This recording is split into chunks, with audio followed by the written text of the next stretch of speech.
All right, we're gonna watch back this game. Oh, I gotta get my audio shit fixed first off. Let me turn on the bar capture, turn off the desktop audio, get some music going for you. Now we're vibing. Now we're vibing. This is a game I literally just played. Just played this, like, it got done a couple minutes ago, and I really wanted to watch it back, because this is an interesting one. This is a fairly sweaty lobby, actually. We got Nobi in here, we got Degent, we got myself, we got Erebos, and that's our top four. And then we got some other folks in here. Sloth754, SNTZ, Snitz. It's like, it's adjacent to the noise that Wolverine makes, but not quite the same.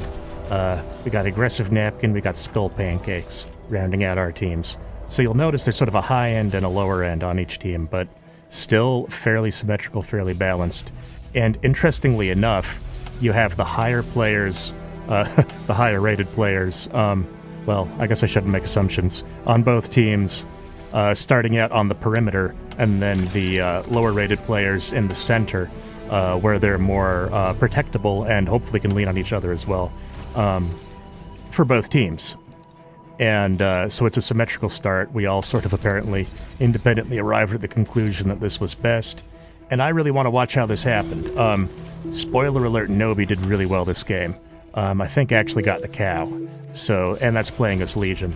So I want to see how that happened. And that's the big thing I want to understand here. But that's not the only thing. I'm going to kind of ignore my own play, but I do want to look at Degent, because there are a couple of things going head-to-head against Red here that did surprise me, and that I would like to understand. Now, 1 solar, 8 wins at the start here, getting that first con out, then sending it right back after it takes the mechs, getting those first grunts out, heading on out, taking a look, seeing what's what, going to be encountering Snitz here. And then on the other side, we have these guys coming out, meeting this and this. We got a goblin, a scouting goblin. And from Nobi, this is, frankly, a really greedy opening. This is 12? What? Oh, no. Okay. Yeah, 12 total goblins on the field, 3 of which are owned by Nobi. And then it's 3 of those straight into 3 cons. I think I actually did something similar. Yeah, I did it with grunts, but 3 and 3, so super greedy on both sides, and fairly mirrored, actually. But these guys moving over here. Nice thing about Legion, of course, you might already know this. You probably already know this. But you're much less likely to stall out on energy as you're expanding your mexes, because of course they produce energy rather than draining it. Obviously they still cost 500 energy, but your income is going to be in a much more comfortable place. And you can see Nobi's actually up over me by like 10 in terms of energy income, even with max wind here. So that's working out all right. Now, Degent, yeah, scaling up this energy, thinking about the Geo, but of course you need a good amount of energy to take the Geo. So we're just scaling up this wind farm here. Got a build turret to help do it.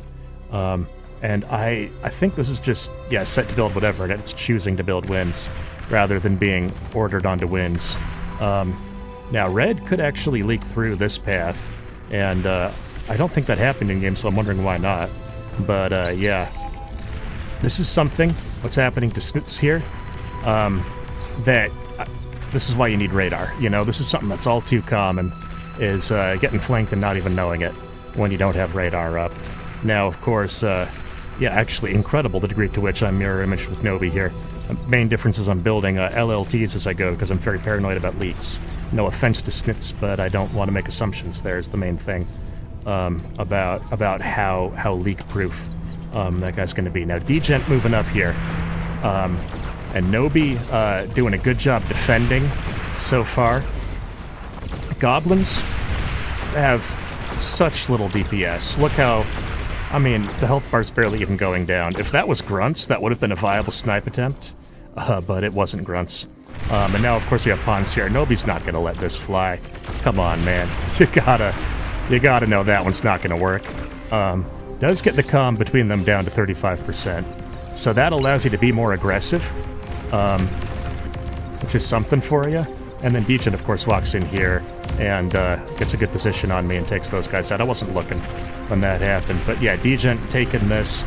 This is one thing that many people find unintuitive about this map, is that these mexes, and similarly these mexes on the far side of the river actually do nominally go to this player, and the line of battle tends to be around here, seeing if this person can push up the hill, which is easier said than done. That's why I'm in the thugs here, in the plasma bots, is that these guys can hold from high ground more effectively, and I'm expecting that push to come in. And obviously my long-term goal is going to be to push down here, but first off I need to make sure I don't die to the higher rated player I'm going against. But I said I wasn't going to focus on me, so we'll cut that out. Let me actually turn the camera here, just so I'm not thinking about it. But this is where this got interesting, right? I will highlight this because the outcome of this interaction is something that I want to see. So, moving up, degunning the LLT, and I had this queued for as soon as the degun finishes firing to throw down the LLT, and then I am able to degun the second one before Degen gets into range, and now the decision is made, we're going for a comm trade. And Degen's gonna try to walk on me, and this is where this gets interesting. Watch this. Destroyed. What happened there? Because that was a two-part explosion, right? So let's actually... this is a timecode 548. Now, we can't, unfortunately, rewind or replay, but we can just start it over. And I'm going to, because I want to play that back at, like... can you do, like, half speed? I think you can. I'm going to try to speed this down. That was 548, I think. So we're gonna go to like 540, and then we're gonna slow this down because I really want to understand. My theory is that his comm exploded, which then exploded some of my units, and the splash damage from the units took out my comm. That's my guess, but I want to confirm that because it looked really freaking weird. Okay. Wow, we're going fast here. I don't want to overshoot it.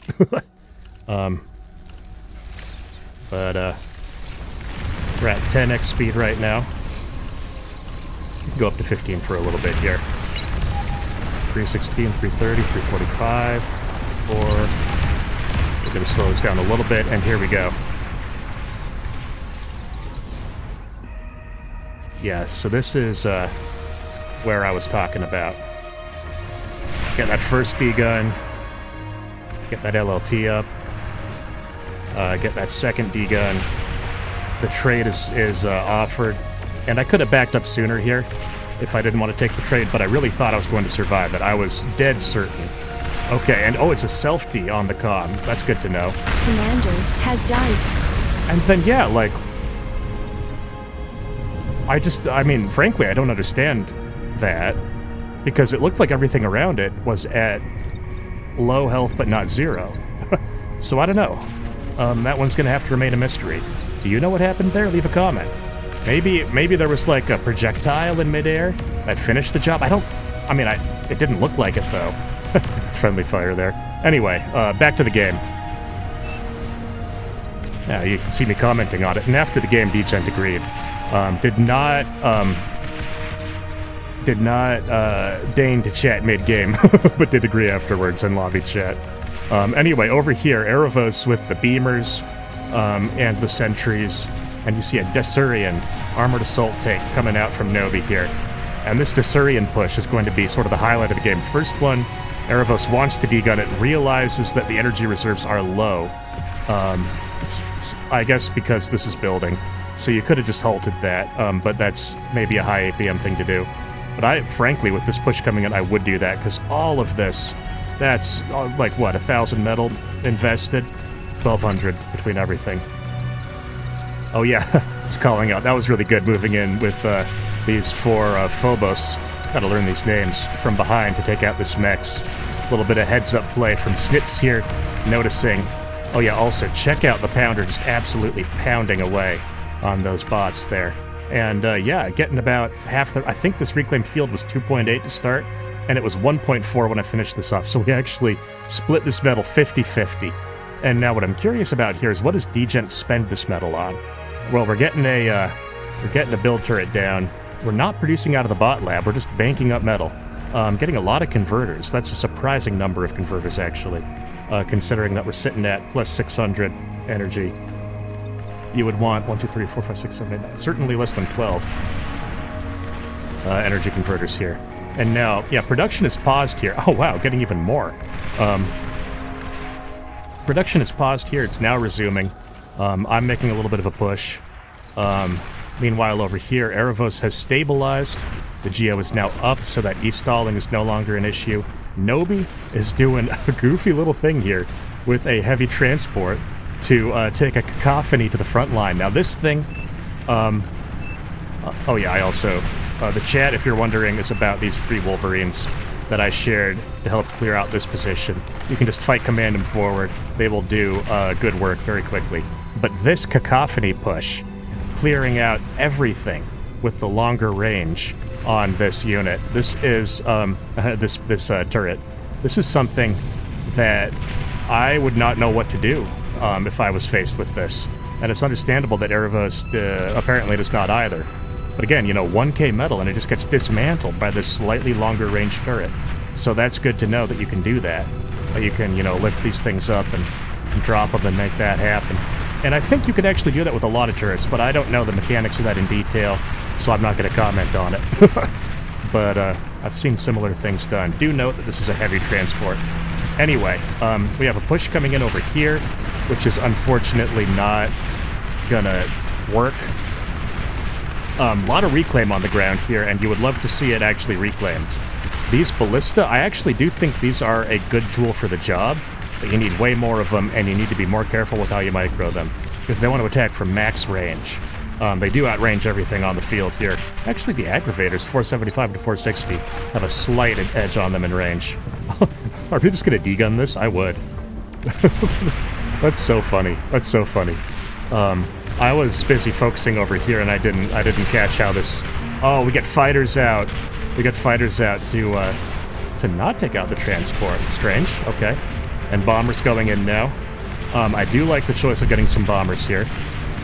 Meanwhile, I'm doing my best to push in here. I was noticing the rockets were struggling. They were friendly firing my tanks a lot, so I figured I would use them as sort of a distraction to pull these units this way while I get my my tanks onto position on the high ground here. You can tell that there's a slight slope here, and I wanted to climb that and then push in.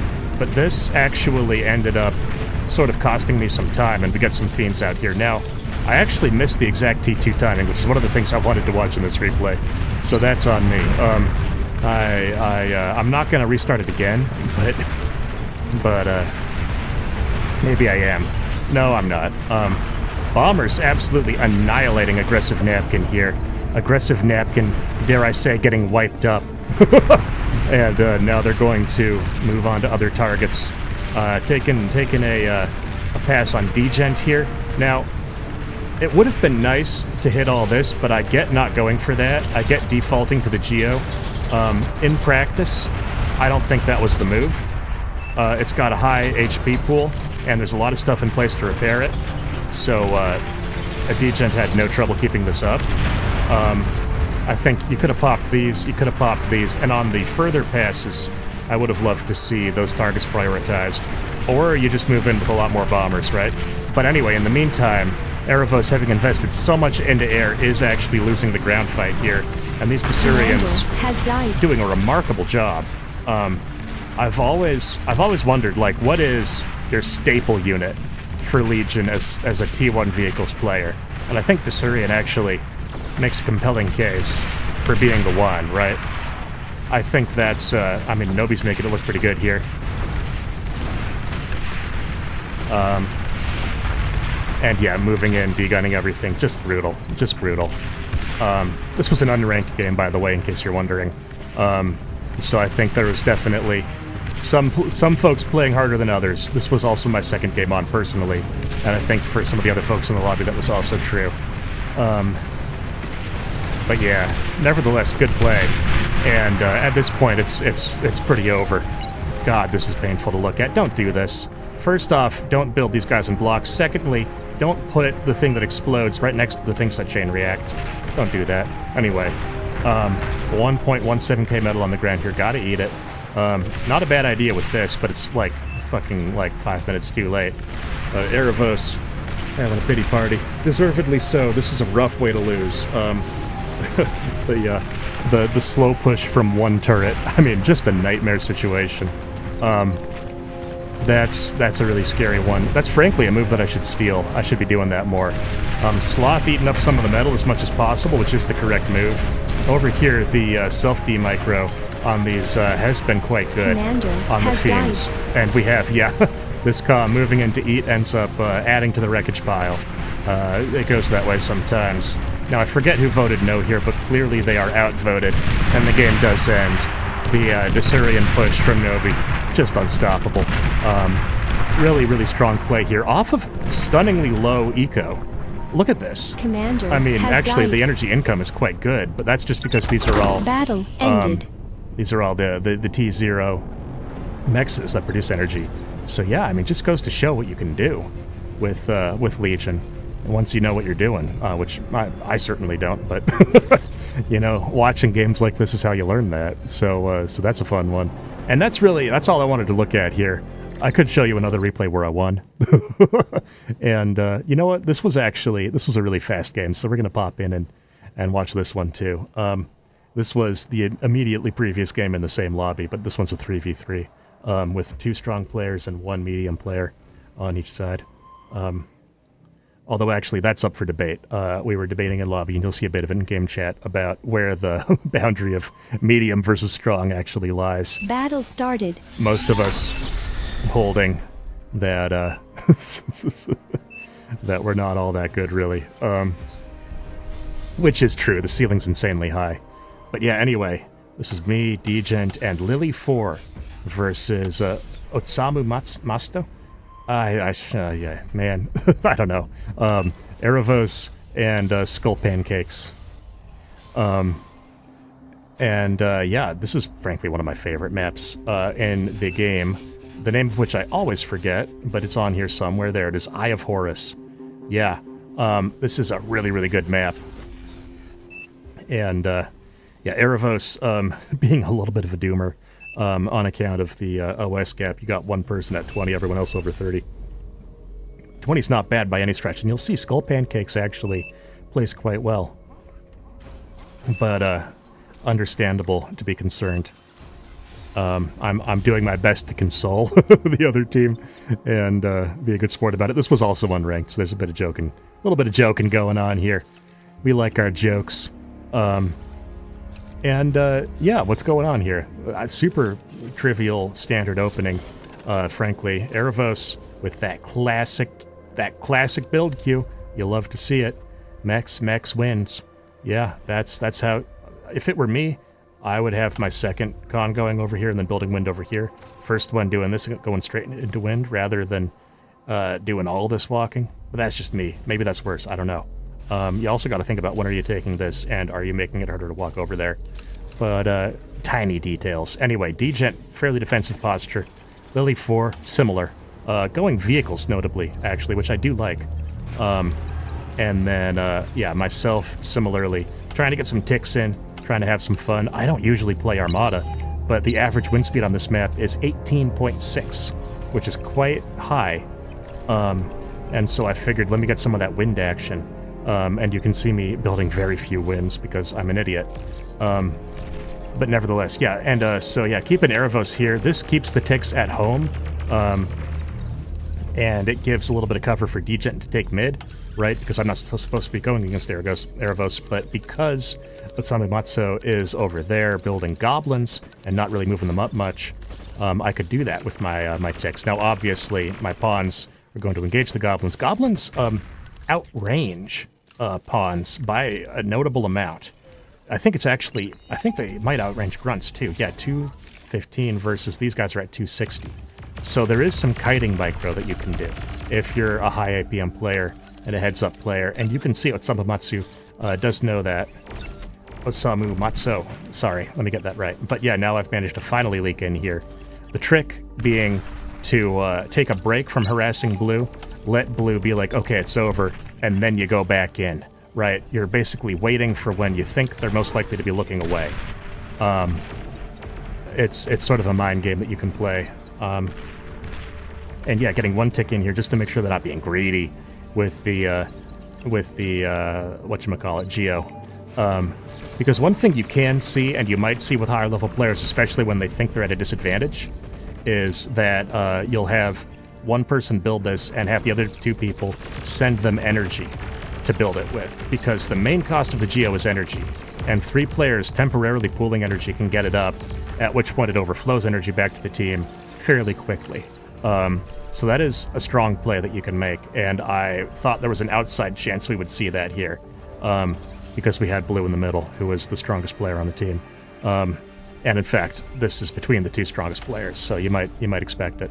Strange to not build this mechs. Also, strange not to have a con back here building these, or I should say rebuilding. But other than that, Osamu Matsu has good micro and definitely is probably getting the better end of these exchanges with me in mid. Meanwhile, Dgent getting dug in here. Erebos late to mid after handling all kinds of problems at home. A little bit of a leak here coming in, but that will be caught by Dgent with no trouble at all. And these goblins and satyrs are doing their best to harass me here. Now, I wanted to see... I noticed high trajectory shots coming in here, and I was really surprised about that, but I guess the satyrs can do that. So that's something I didn't know. I don't think I've seen that from, like, for example, thugs. So I guess that's, like, actually a distinct advantage that they have. Let's watch them. Let's watch them close here. Yeah, look at that. They're on a little swivel there. They can pop straight vertical. Isn't that something? So, I thought I was being clever putting these behind the hills, so you gotta get up to point blank to hit them, because obviously they're lasers and they do more damage at point blank. But versus high trajectory plasma shells, that's nothing. Now, I should have been repairing this, and that's, frankly, a mistake on my part to not be doing so right now.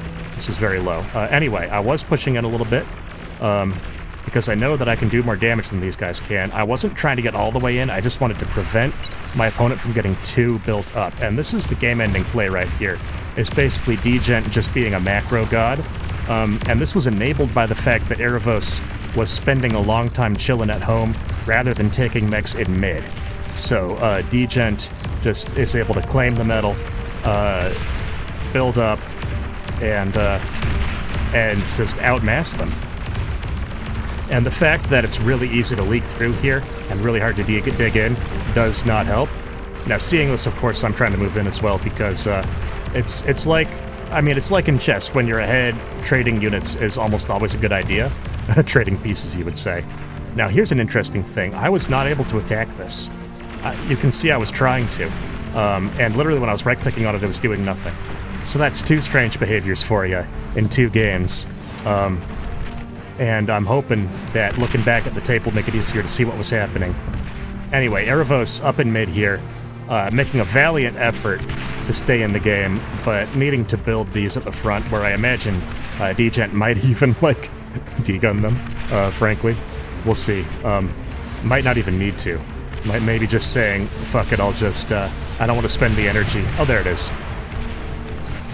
And might lose comm here. Yeah, playing a little bit of bullet hell against those Rocketeers. Very well done. Skull Pancakes might need help soon. You're not the only one. Meanwhile, yeah, me over here, embarrassingly slow in winning my lane.